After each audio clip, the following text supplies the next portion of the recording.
Good afternoon and welcome back to this last session, Policy Recipe Book for India at 100. We have an outstanding panel, and I'm going to just say thank you to all the panelists and request Virat to take over from here. Thank you, Virat. Thank you, Ajay. Good afternoon, ladies and gentlemen, and welcome to this extremely important session, which goes to the core of the work that this group of very distinguished individuals do. We have with us three secretaries of the Government of India. We're delighted to have them here. Shri Sudhanshu Pandey, Secretary, Food and Public Distribution, Ministry of Consumer Affairs. Ms. Mini Bahajan, Department of Drinking Water and Sanitation, Ministry of Jal Shakti, and Shri Arvind Singh, Ministry of Tourism, Government of India. We also have a fantastic moderator, my friend Rohit Saran, who's the Editor-in-Chief of Times of India in the digital space. We're waiting for Dr. Anil Jain, but sort of shortly arriving and sort of will join us, Secretary Cole. This is a really important session because in front of you are three officers of the Government of India who are at the core of policy making that will set the stage for where we are headed over the next few years, if not the next 25 years. The theme for this conference, and I'm guessing many other conferences after this, during what the Honorable Prime Minister has termed as Amrit Kal, is about planning for 2047, 100 years of India. While many of us who are on the stage will be in the 70s and 80s at that stage, there are several delegates here who are present, who are in their 30s, 40s, and some late 20s, who would be helm of policy making at that stage. We've had two fantastic days of discussions. We've had several ministers come through sharing their vision with us. We've had a set of young entrepreneurs who came and spoke about what it takes to succeed as a young person in India from a very eclectic set of backgrounds, everything from business to a chess grandmaster. We've also had CEOs come and speak about what their views are. But this group of individuals that you see in front of you today are basically executives of companies and some young people, and also some students from policy colleges who are interested in the business of policy making. Many of them represent companies and causes in front of the government. So they will gain greatly by hearing your views, both of policy making and the vision that you have, which I'm sure Rohit will take us through. So I want to just thank you. I want to thank the delegates being here for this very important session, and I hope you get the most of it. Since it's the last session, we're going to take the liberty of going a little longer, but I'm going to leave it to everybody and how the time allows. So over to you, Rohit. Thank you, Ajay. Thanks, Virat. Special thanks to the three secretaries and the one who's about to come, because in newsroom, we journalists joke that newsroom is a time eater. You don't know from morning to evening, but you have to go to a Government of India office to realize that there's no bigger time eater than a bureaucrat's room. Thanks really for making time for this. In most debates and discussions on business and economy, we talk about two kinds of leaders: business leaders and political leaders. They hog most of the space and time because they seem to be doing most of the things. Businessmen invest and politicians sort of take the bigger call on the economy. But between these two sort of big decision makers, there's a very important layer that today's panelists represent here, who both sides of the equation very, very, very sort of strongly depend on, whether you're an investor or a political leader. And that's secretaries on the panel. They basically handhold both sides of the equation, and they bring that sense of permanence that you require in an economic policy. apart from the ministries, 3 or 4 critical ministries that they represent, I think because they're secretaries, they know everything about policy making in India from the village level to the central. So it's very important and it's very good of Parfi to have had this culminate with this session. The theme I thought was very relevant. It's about scale, speed, and sustainability. At the macro level, if you look at the last 60, 70 years, 2 countries and 2 economies who seems to have achieved both scale and speed. Sustainability is always a little bit more debatable because it's difficult to prove. I'm referring to Japan and China. You know, Japan doubled or tripled its GDP between 60s, 4x actually, in 60s and 70s. And China seems to be doubling at will its GDP, and it's growing very fast. In India too, though we are perpetually frustrated with our rate of growth, and there's good debate, but there are things that we have achieved with scale and speed, both in the private and public sector space. So, you know, there's an example that all of you know about is our telecom revolution. It is a very good example of scale and speed, and perhaps sustainability also, because I think it's a matter of great pride for policymakers and businessmen that India is the cheapest access for data. It changes everything from individual freedom to big businesses. And in public space, and you are here, I mean, Swachh Bharat, I think, stands out as one stellar example of what you can do with speed and scale. Again, I'll leave the point of sustainability to discuss with you. So I think where we are today, I just started. So I think where we are today, roughly, you know, we are 5th largest economy, 2.4 billion, 2.5 billion. If exchange rate supports us, very close, 3 billion. I think the key thing is how fast we can go from here to, let's say, doubling the GDP, and can we sustain. And I will first take a gender-sensitive approach and come to you, Vinny, and ask you, what is there in Indian bureaucratic system that you think comes in the way of acting faster from here on? See, when you're a $500 billion economy, your base is so low that growth can be very deceptive, where growth is looking very fast, but change on the ground is very slow. But now we are 2.5 billion. And so we are going to add 2.5 billion in next 5 years, which we added the entire history of India.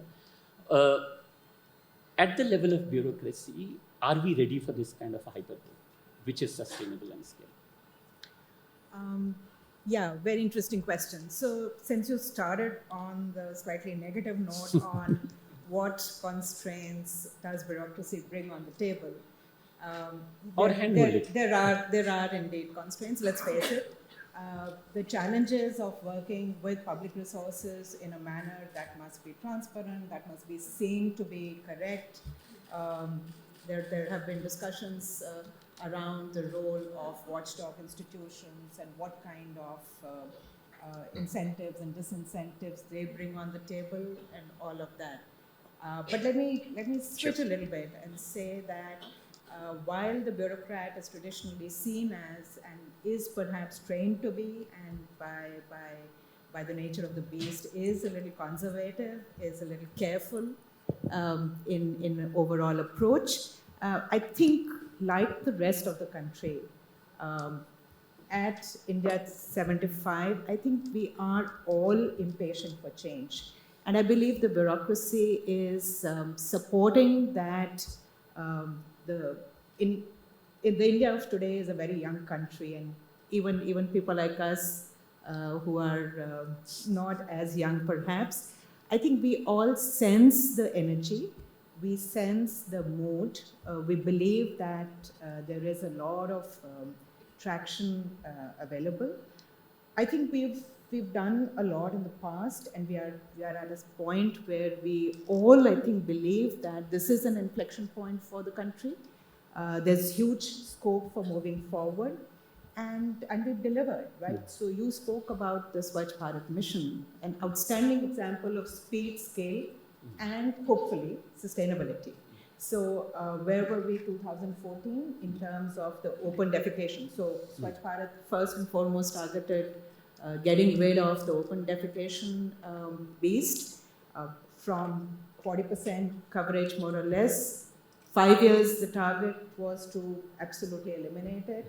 You know, it's a part of the Sustainable Development Goals, Goal 6. This was set for a 2030 ambition. In 5 years flat, the country was able to say that we are open defecation free.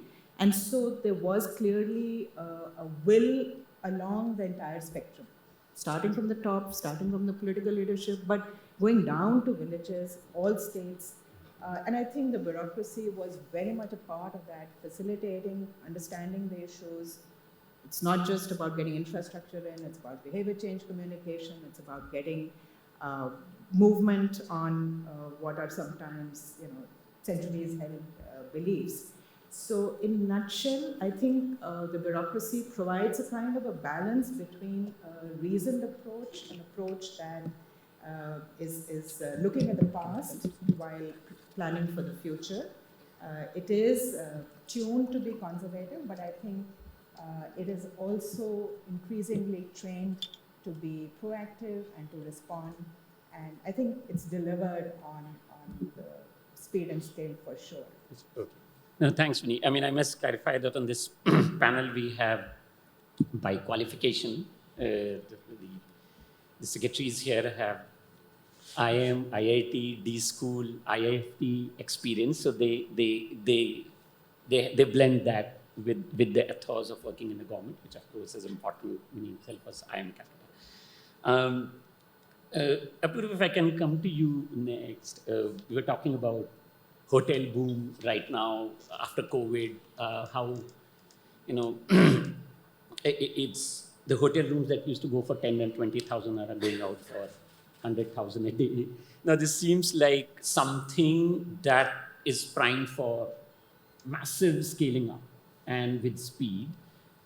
When we have such a situation on the table, when it comes to you, there's a businessman who see an opportunity and they're very hungry to set up 10 hotels in Srinagar, let's say. And then there are environment concerns and making. Where is the maximum work needed? When you really want to act fast, there's money on the table, but speed is still a concern. Where is it the maximum? Maybe you can give tourism example too and generalize it. See, as far as you mentioned about the boom and the, what everybody is popularly calling revenge tourism, which is we are seeing as far as domestic tourists go. Definitely it has led to, excess demand compared to what the supply of accommodation is available in the country, especially in certain pockets such as Kashmir or Uttarakhand, where, new investments have been slow to come, Kashmir because of law and order situations. So I don't see any problems as far as speed and scale are concerned, because these will be mainly market driven, and the private sector is competent to raise money, from their own. The big companies who are there in the business will be able to, raise it within the group. The smaller players will have to go to the market and raise money. But, of course, policy tweaks will be required to change the dynamics, in the sense the access to credit or the flow of credit becomes easier. But what is very important is the question of sustainability. We're already seeing that, the concept of carrying capacity of certain destinations is being ignored in certain parts of the country. We saw it in this summer when the heat wave, was running through the plains. Everybody rushed to the hills, and certain places were just, there are a lot of anecdotal stories about the shortages of things, of rooms and taxis and other things that happened at the hill stations. So I think going ahead, the issue of carrying capacity, the issue of our destinations becoming sustainable is going to become very important, but not only in policy making, but also on the part of the practitioners, on the tourists who are going, and the local communities. Because unless there is sustainability, the communities will start hating, the tourists who are coming there. We have seen examples of somebody driving a jeep on Pangong Lake. I mean, if we continue with this kind of behavior, obviously the local community is not going to welcome tourists in the future. So I think the issue of, we are definitely set for expansion. We are definitely set for growth. but that has to be sustainable. Yeah. Okay. Thanks, Praveen. I'll come to you. Sudhanshu sir, I'll come to you with a slightly wider thing, and please feel free to add your current ministry's example, if you may. Traditionally, historically, when we thought about speed of decision making and impatience, it's been really talked about whether we are sort of, are there any problems in the structure itself of our governance, which is wider, the question wider than just one ministry or one department.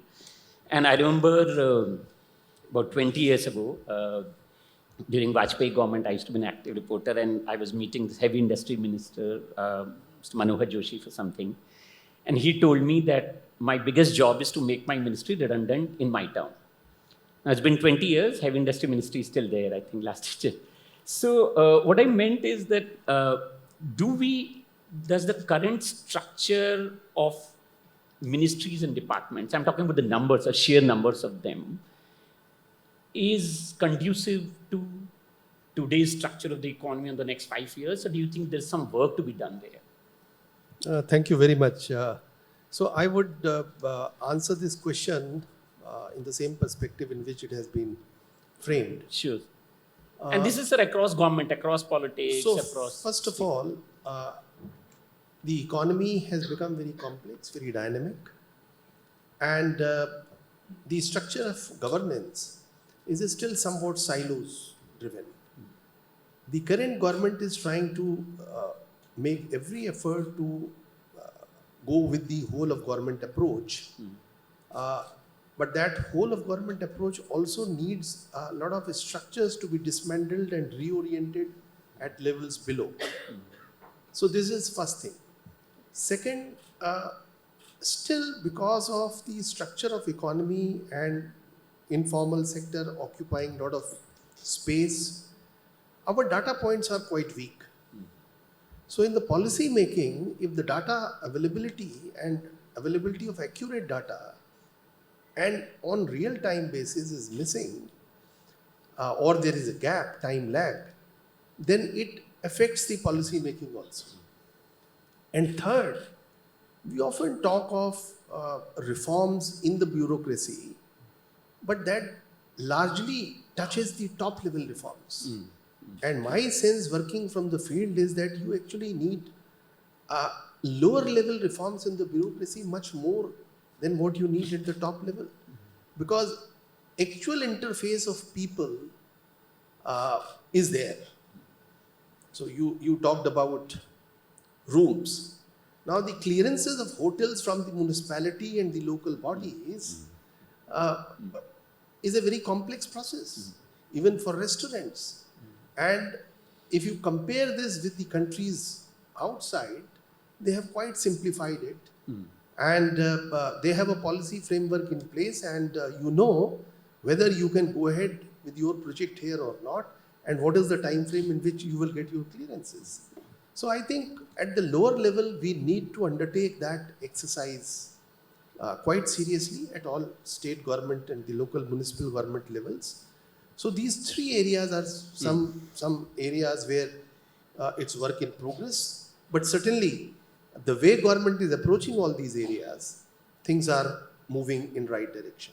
No, so we'll come to, we talked about how actions are now moving from center to state, and we'll just quickly come to that. But so one informal question I wanted to ask, if one can, in your career, has there ever been a minister or a senior bureaucrat who worked and said, look, this department should end in next 5 years and let's work towards that? Has that discussion happened in your presence ever, that this ministry is not needed anymore? Let's shut the door here and move on. We have sugar ministry, we have cement ministry, we have industry specific ministries. And really there's no blame to any particular government or political leadership, because every government's had that. But does that discussion happen really, that let's just get out of this? See, these questions are often discussed, debated, but you have to realize that still in India, the complexities are very different and challenges are very different from many economies. Whether your population load or still the level of overall poverty, availability, and access to various resources, and your priority access to education, access to water, access to land, access to housing. These are major issues which are still, they continue to be issues. In many countries that you are referring to, perhaps these are not fundamental issues any longer there. So as long as we reach that threshold from where a market is much more perfect, basic needs and fundamental requirements are met, and then you move to the next level where you deal with bigger issues of the market, competition, ensuring fairness, and you have regulators who deal with those larger issues. So even in developed countries, the governance level, if you see, is not low, but it is at a different level. Sure. Yeah. It is at the level of regulators, it is at the level where the policy making has happened, but its implementation, whether it is fair or not, that is monitored. No, you're right. So actually, one often wonders, and this is more for people in the audience, that whether regulators having come in has added another layer to governance, or has it made things faster? And I think it's probably unfair to draw a conclusion. So I'll come to you with the input before we move on to about the structural issues in decision making in India, because we're talking about scale and speed. And if there's something in the structure that is coming in the way of scale and speed. I was referring to Mr. Manohar Joshi and saying that 20 years down the line that ministry still exists. There's another minister of that era, Mr. Arun Shourie. He used to say, I mean, you all know about his style of functioning and what happened and how many CBI investigations. I think one is currently still on him. One of the things he used to talk about his dealing with Indian administration, he used to say that in an Indian system, it turns decision makers, and he was not necessarily referring only to senior bureaucrats. He had this funny term called sheep in sheep's clothing. He says that if we have too many sheep in sheep's clothing, they are unable to take brave decisions, so I have to go and shake them up metaphorically. Okay, let's take decision now. Now, sir, what is it in our system that, and one can understand, I mean, risk-taking appetite varies across every strata of the society. There are businessmen who take more risk or less risk, so it's unfair to blame only bureaucrats for that. But is there in the system that prevents a risk-taking bureaucrats from being cautious all the time? And has there been any reform systematically to let you take a risky decision and not be hounded later on? So you're asking the coal secretary. Yes, especially for that. Because we have an example right now. Now, this presupposes several terminologies you used. What is risk and what is bravery and what did the ministers have in mind that they have to shake the bureaucrats? Look, there's nothing stopping the minister from giving directions. And the classical system of dealing with some directions which we don't agree with is to refer them back, making our observations. I mean, if they were anti-national or they were harmful to the country, we can always refer them to the cabinet secretary. But that is an extreme. So normally, if we refer back a decision to the minister, he reiterates it, we implement it. So for the ministers to say that, I mean, I don't mean No particular particular in one. mind, Yeah, sure.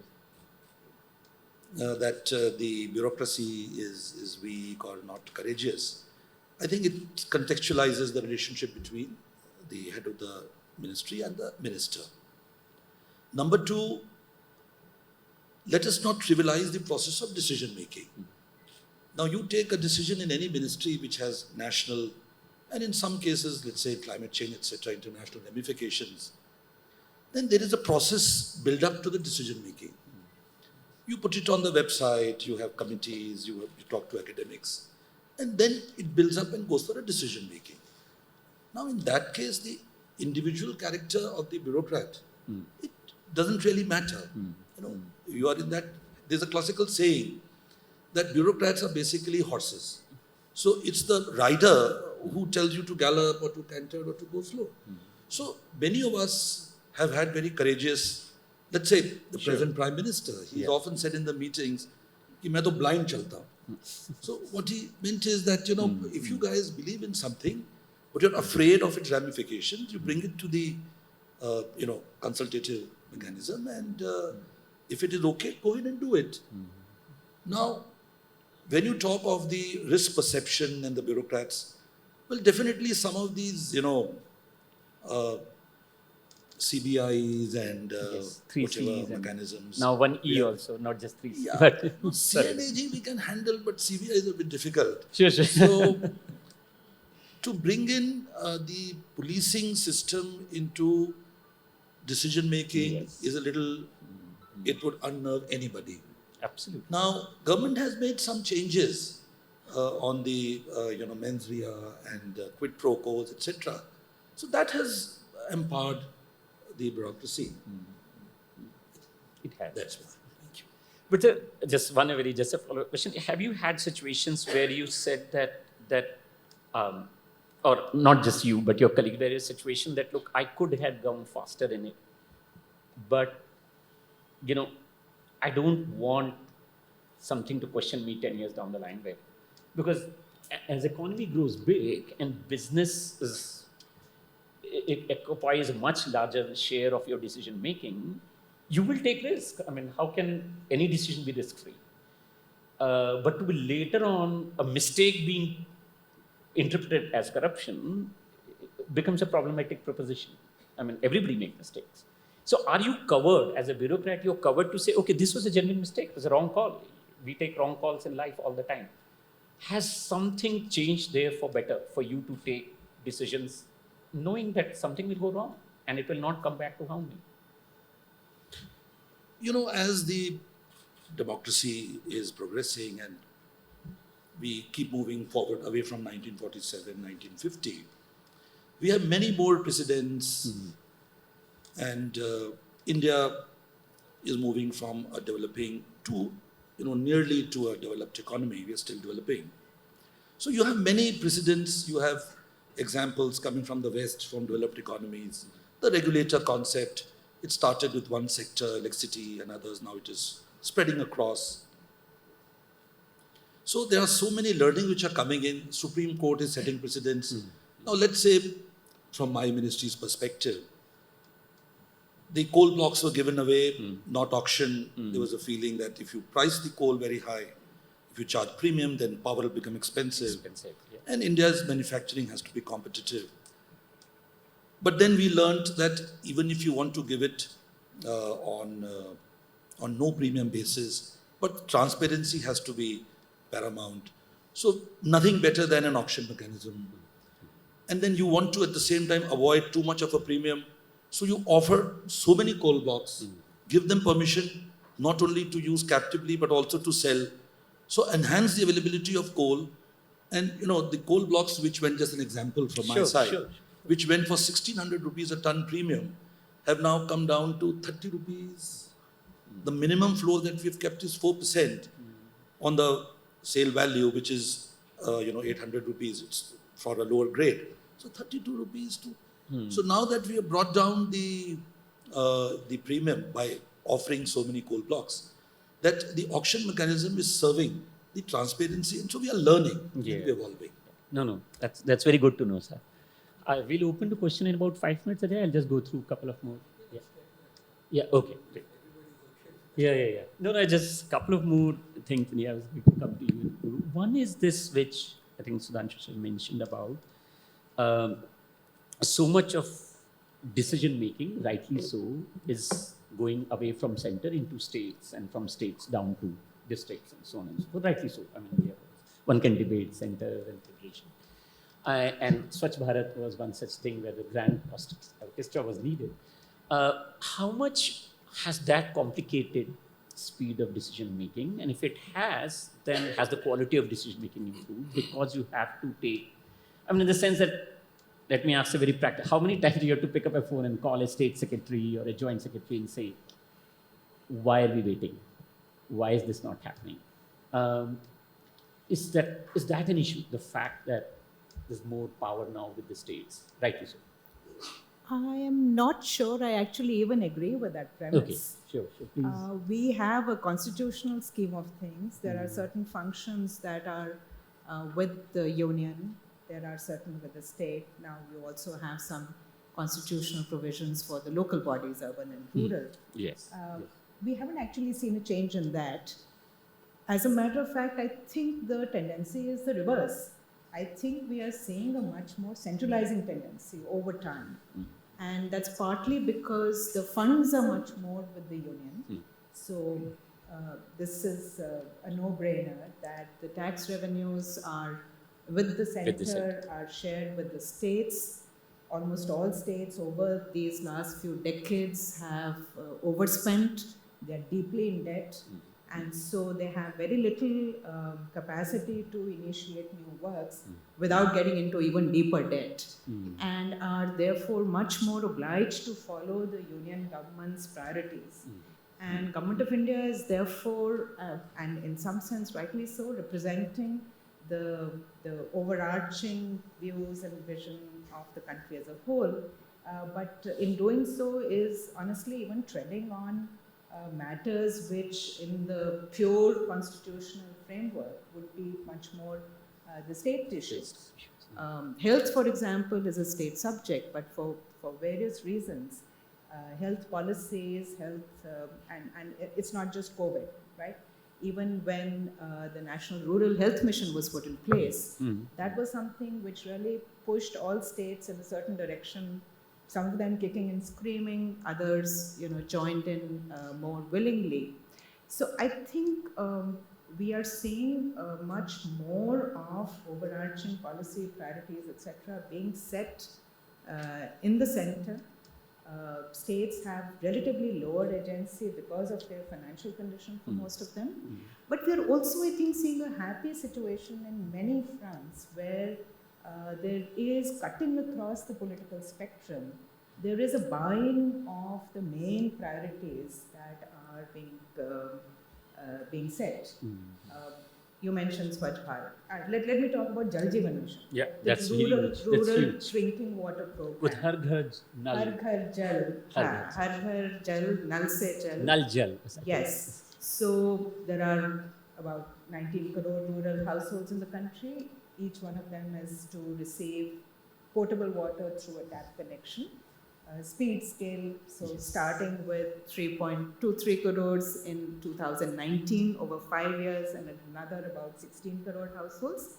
Right now we have crossed 10 crore. 3.6 lakh crore estimated spend over 5 years. Half of that is to come from the states. So it's a 50-50 sharing scheme. Not just money, but all the hard work of actually delivering on ground. The implementation is with the states. Actually, this is huge because you have to lay pipe. You have to lay pipelines. There may be a need for interbasin transfer of water. There are quality issues, all kinds of things. But the point I was trying to make is, from the political leadership at the highest levels in the Government of India to the states, to the villages, one sees a commonality, one sees a buying. And like I said, it doesn't matter which political party is in power in a state. I have not heard any chief minister, otherwise perhaps totally on different ends of the spectrum, saying we will not do this. They are all buying into this and delivering in the best possible manner. There are some financial constraints some states have. There are definitely implementation challenges. But so to come to the point, I think governance is not hugely hampered by the fact that states are not necessarily pulling along. Yes, there are always going to be some decisions of the union government, something which is seen as, politically offensive maybe, or otherwise to make a point. Some states may challenge it. Usually what we see is that they like the scheme, but they want to take credit for it, so they will give it their own name and try and tell the voter that it's their stuff and not Delhi's business. This happened in Bihar with Jal. It happens cutting across. And then, the worst is calling up a chief secretary and saying, guys, please, just go along with Jal Jeevan Mission or whatever. You don't want us to threaten you with stopping funds. And they'll probably write in and say, yes, we're totally doing Jal Jeevan and not some other name for it. So I think there's a lot of buying. I think there's a lot of commonality of efforts that at least I see across states, especially in emergency situations. COVID being prime example, where everyone pulled together and Government of India gave strong leadership. But I think in most things that matter, there is a commonality of direction, approach, and I think that's what's putting the country. No, that's really heartening to me, especially in hardcore basic development issues like water, sanitation. It's like For sure. we have been really been, For sure. I think, behind the time as a country. So it's good to see that there's a. Abu, one thing I wanted to come to you with, which we sort of open up, is that there's also, when you're looking at speed and scale, and I'm coming to the theme again and again, there's also an issue of imagination. Are we ambitious enough even in our imagination? We are saying that, okay, we have 2 5-star hotels in Srinagar for the last 50 years, but we will not go to 4, we will go to 50. And because, or whatever, I'm just using Srinagar because before this session started, we were talking about it. But so I think because we all work with the past that carries us to the present, and then you are faced with an economy which all of you said is young generation, raring to do, and we need to leapfrog. So at the design level itself, are we ambitious enough even in our imagination? Because then the finances, then projects, then approvals come. Are we there in terms of huge imaginations? So I'll answer your question in 2 parts. One is you talked about the private sector, say investing. Obviously, you gave the example of Kashmir, where there was, not a very conducive environment to invest. But I was there a few weeks ago, and I've been talking to the private sector. They're all very positive. As I mentioned, there is a 500-room Marriott coming up at Pahalgam. One leading hotel chain tells me that they're investing X number of hotels in the state of Jammu and Kashmir. When I travel to the northeast, I hear some important private sector investment happening all across the scale, small, big, large. Lakshadweep, that is something that we've always been talking about, that we are not developing Andaman and Lakshadweep, unlike Maldives, which has come up so well. 2 islands have been recently awarded to a leading hotel group to develop the resorts there. Due also certain, investments are coming in. So I see that speed as far as, because that is dictated by the market and the prospects of growth that they see in particular regions of the country. These are just examples that I gave. There are, of course, examples from other parts of the country also. Now, as far as policy making is concerned, there is definitely an exercise. We realize, everybody says that we are at an inflection point. We are the 5th largest economy. We are expected to grow further, and all projections are that we will be, rising very fast. So, whole range of issues. If I talk about tourism, the last, national tourism policy that came out in the year 2002, 20 years ago. This government has been working on a tourism policy for the last few years, and we are at the final stages where we are thinking and envisioning what kind of tourism we want to give for the future. And that takes care of, planning for the future. So I'll just quickly tell about the 5 priorities that will give you a sense of the thinking that's happening within government. One is that tourism should be green, the issue of sustainable. The second, that there should be more digital penetration in the sector, which is not there at present. We rank very low in that. Thirdly, there should be more skilling, because if we have to increase the number of tourists and other facilities or accommodation facilities, tourist services and all, we need to skill our people even more in numbers and in quality. MSMEs, because a large part of the sector is dominated by small players. What do we do for their, making the ecosystem stronger for them?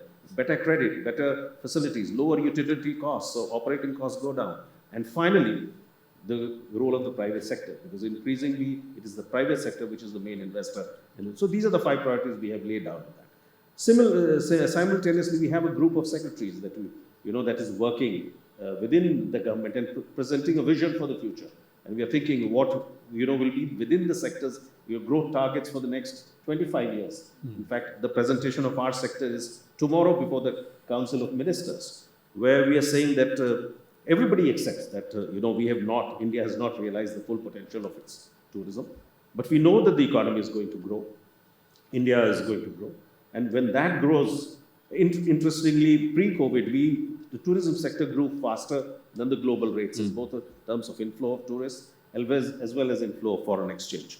But we lost out in the 2 years. So the projections that we are giving in is that when the economy goes to a very large and developed economy in 2047, the tourism sector it is currently at 150 billion, will be a $1 trillion sector. Secondly, the number of arrivals we have of international tourists this year is 20 million, which is very low compared to some very small countries. We are projecting that growth from 20 million should go 5 times to 100 million. So there are these exercises going on by both the private sector as well as the government, keeping in view the speed with which the economy is expected to grow. No, thanks, sir. That's really good to know. I mean, 1.5 to 1 trillion is really the kind of imagination one would serve.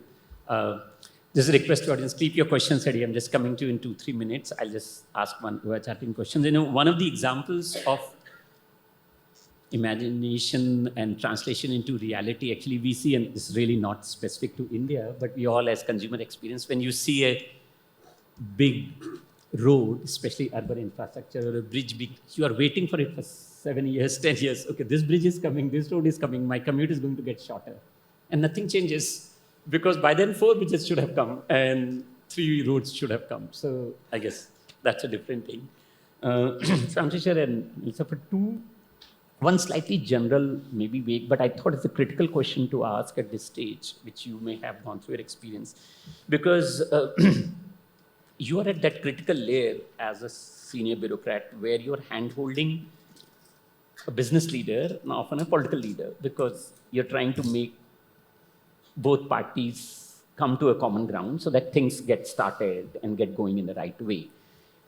What in your experience is the thing that a business leader does not comprehend fast enough about the government and vice versa? And this is cutting across government, politics, general, so that people hearing here can sort of learn something from it. See, I think very simply put, I would say that the motives of two are very different. And therefore, the decision-making processes are also very different. Mm-hmm. The private sector is generally driven by return on investment. Yes, of course. And of course, there has to be profit, only then that investment will be made. But when it comes to government's policy making, it's larger public good, which includes private sector's good also. Mm-hmm. But a balance has to be struck. Mm-hmm. And for striking that balance, the decision-making process itself is very complex. I would put it like this. I will give a very simple example. You mentioned about sugar, and I should be mentioning about that. This year, India became the world's largest producer of sugar. It left Brazil behind. Now, you know what kind of landmass and what kind of strong agriculture Brazil has. But India became number 1. But you compare the population base of two countries. No comparison. No comparison. And also, Indian industry made sugar competitive. And when there was drought in Brazil, and this is true about commodities general, and that is where I'm going to come back to your point, private and the public policy making. The private sector has already made highest ever export of sugar ever in the history of independent India, 112 lakh metric ton. And they want to export more because there is profit to be made and international prices of sugar continue to be high. But you have a population of 140 crore people who also need that commodity. Now, if you were to strike a balance, then you will have to take a decision. If you leave it to complete market forces, then you feed the world and you yourself will starve. So, and there comes the balance. That you have to strike a balance, and private sector also has to appreciate that a larger public good has to be served. And for this understanding, the best way is to keep channels of dialogue open. You take their point of view, but they also have to take your point of view. And decision making happens faster and better. No, that's, I mean, just for some people, most people in the audience may know this, but sugar was once at least perceived to be the most regulated industry in India because government, the state government, the central government, and if you were a sugar producer, you were told how much to produce, what price to sell, when to sell, how much to sell. So I think, I'm sure lots has changed since then, sir, and that's why we are the world's largest producer of sugar now. But that industry has seen a lot of changes, I'm sure. So that's... Sorry, I have to jump in here. Since you're talking about sugar, I think there's so many complexities. Just to add one more, sugar is actually using up so much of our water. We are not a water surplus country, and there are parts of the country where we are not able to give drinking water schemes, but we are seeing lush green fields, underpriced water, making its way into the value chain. How do we capture those hidden subsidies as well? Sorry, No, true. I just had to jump. No, I think what Vidhi was rightly saying is that this is a larger question. Sir. It's a larger than this. This thing is that it's for rice also, which is often said, and I'm sure many of you in the audience must have said, that India is exporting subsidized water. Correct. So rice is a very good example. So therefore, Saudi Arabia, and I'm just using one country name, by no means, it was one of the largest destination of our rice exports, can totally outsource its water-based production to India. And so therefore, our rice should ideally be, I think that's what you're coming at, or sugar should be priced 5x or 10x of the price. Obviously, people who Sudhanshu Sharma said we'll not be able to export a single bag then, but there has to be a middle ground because that's where sustainability comes in. Because if India is going to export all its groundwater out today, then who will allow us to import water tomorrow? So Rohit, just Sure, sir. a very important point. The point that you earlier referred to, whole of government approach. See, agriculture uses about 70% of your water, and the water use And heavily efficiency- subsidized, sir. And water use efficiency is just 35%. And this is across various crops, right? So we have now started talking to the sugar industry. And if you see the sugar cane, then the life cycle utilization of water in the sugar cane is much less than rice. Because the crop is throughout the year. It's a one crop, single crop. And what needs to be basically done, that the industry also has to invest. So at places now industry is investing in micro irrigation, dovetailing government existing schemes, and is able to cut down on the water reduction by 40%. And it is happening. So we are communicating with the industry. We are saying you are the gainer because if you don't do this, Tomorrow you this won't. trade is not sustainable. Yes. So if you have to sustain yourself into the business, then you will have to reinvest part of your profit now so that tomorrow you remain sustainable. So solutions have to be found through interaction and dialogue. No, absolutely. No, that's very good to know. And I'm sure Ajay and Virat will think in the future party sessions, a session on water, because we are hearing of future third world war happening on water if Ukraine doesn't take us there. So this is the same slightly very question to you, because I thought it's critical for audience here to understand, and first to understand is that when you're trying to bring a big business leader and a big political leader onto a table and agree on both sides. I'm not just one example, repeated examples you must have had seen in your career. What is it that you think the business side does not fully appreciate, and what is it that the political side does not fully appreciate? Are there any lesson, one or two, that you, without any specific thing? You see, to my mind, very often the objectives are the same. Because the political master, he wants investment. And you can see any number of, chief ministers going across to Bombay and going all the way to attract, to woo investors. Yes. So every chief minister, every ministry, all of us claim that in last year we were able to deploy so much capex. Capex is reviewed at top levels. And the private sector's interest is also to be able to get opportunity to invest and grow the company, returns to the shareholders, etc. So to a large extent, I would say that the interests are aligned. It's only the processes which may vary. Because, the human interest, the private fellow may want that, please eliminate competition, please give me the resource at a lesser price. Now, the political master says that, if the ROI is higher, you earn more money, it's good, it'll be redeployed. We do hear, people saying that unless you're wealth creators, the country will not grow. So that's fine. But it should not bring blemish on me. Yes, of course. So the process, just like I mentioned the coal's example, that we don't want the coal to get high priced. Now, the way is not to give it through, first come, first served or something like that. I mean, today's time is not right for that. So I think there are occasions when the two sides, and you have been seeing this Vedanta, this Foxconn story. Yes. So these pulls and pressures will remain, and the two sides have to, come to a common understanding.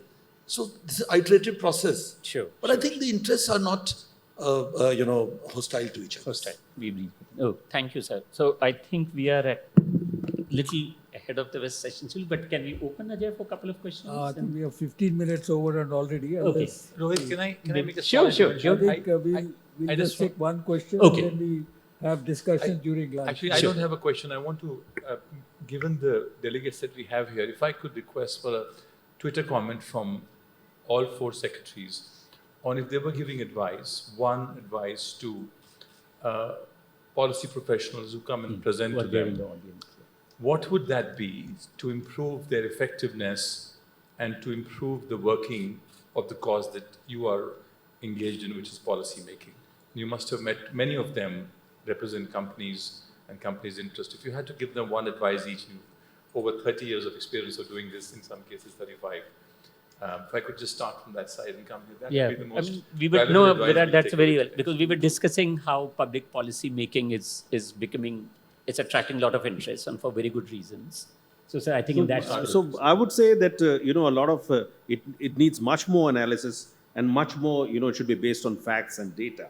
As pointed out by Sudhanshu in the earlier parts, the data collection in public policy at all levels, the district level or the state level, as far as tourism is concerned, or I'm sure it's true for other sectors also, is not, very up to the mark. It's not highly professional or good quality data that we have. So I think we need to have more data-driven public policy making. Vinny? I think government is there's a lot of stuff that's being done by very few people. And so there's a lot of insourcing of talent that's taking place. All of you who are interested in public policy, there are huge opportunities today. There's no department, honestly, that doesn't function without and on the strength of a PMU. And that PMU is mostly youngsters, bright-eyed youngsters coming in and bringing that intellectual heft and that the legwork that's needed. So government per se is small and lean and dealing with increasingly complex world. So it's fascinating, it's challenging. All of you who are working on public policy have made a great decision. Come up and partner. There are lots of opportunities. Follow your heart and see what excites you. You'll definitely be able to make a mark in whatever you set out to do. Thanks, Vinny. That's really heartening. So, Anshu sir, welcome. Very simple recipe. They should have open mind. and they should not get fired by the private sector employer if they cannot fulfill mandate given by them. So if they are balanced and they can see the other perspective, other point of view, and then go back and influence the decision maker on the other side, it is going to be much more beneficial. They become the bridge actually, or whatever information. No, that's very well said. In fact, My team needs to ignore the first part of the comment.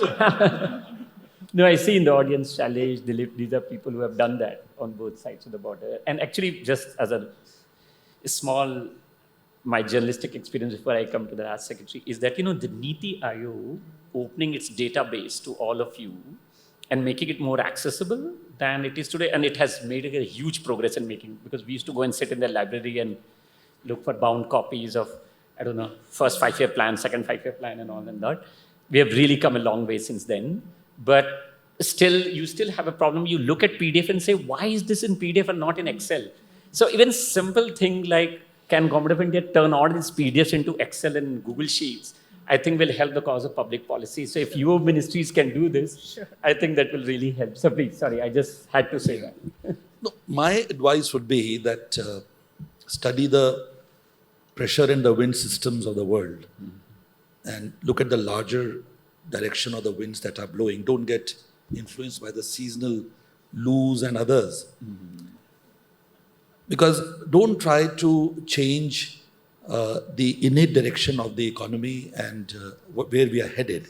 Because it may be correct, but in the government system, if your business relates to engagement with the government, then don't expect any huge cataclysmic changes at very short notice. Changes will happen, but it won't happen very fast. So try to align your interests with what the government larger interests are. Patience and I guess. Thank you very much. Yeah, Rohit, thank you so much. Tanmay, please. Partnership is the key word, and that's what PAFI has been propagating. So Tanmay is going to wind up the session and the forum. We are a little over time, but we had to listen to the practitioners of policy, not only policy making, but policy implementation as well. And I've had the privilege in my career over the last 30 odd years to have worked with government. And I have seen the transition from the very tentative pilot-oriented approach decades ago to now the think big and the big things will happen in this country transformation. And I must say, to the credit of the secretaries here, it is a tremendously humongous job to administer. By the time they implement a new metro line, the first day of operations, the metro line is absolutely choked.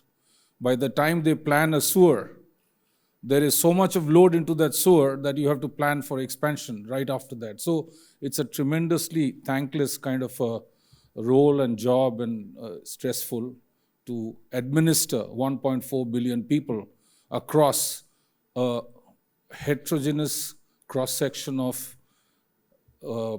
demography, if I can use that word. It's very, very complex. And to the credit of all of the senior civil servants on the stage, I would say that this opening up of the minds, the whole consultative process which has come in, open dialogue, open to feedback, tweaking policy based on data and fact-driven inputs from the industry are all positive ingredients which are going to make the foundation of the new India. That is everybody's effort here. Country first, as it was suggested, that think balanced. Don't look at only the seasonal flavor and what should be individualistically beneficial for anybody, but look at it on a much more holistic kind of approach is what is the advice given to us. So I want to request, it was the last session of our PAFI 9th annual forum, as you could see, and I really appreciate that many of you that I see who were here yesterday and are here today. So obviously, I really appreciate the delegates who came. We thank the sponsors who supported us, the management committee of PAFI, the member companies who participated, and of course to all the eminent speakers who really gave us a tremendous amount of recipe for getting ourselves to becoming better corporate professionals in the future. I want to now request our president, Virat Bhatia, to hand over a little token of memento, starting from your extreme right, Virat, to Mr. Sudhanshu Pandey, to Dr. Anil Jain, to